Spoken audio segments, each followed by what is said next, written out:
वराभयकरी सौन्दर्यरत्नाकरी निर्धूता किल पापनाशनकरी प्रत्यक्ष माहेश्वरी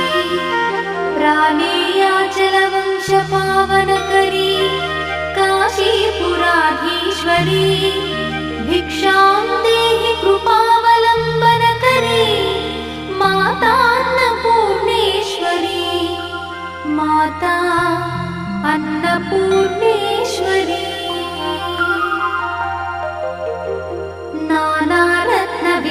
नानारत्नविचित्रभूषणकरी हेमाम्बरा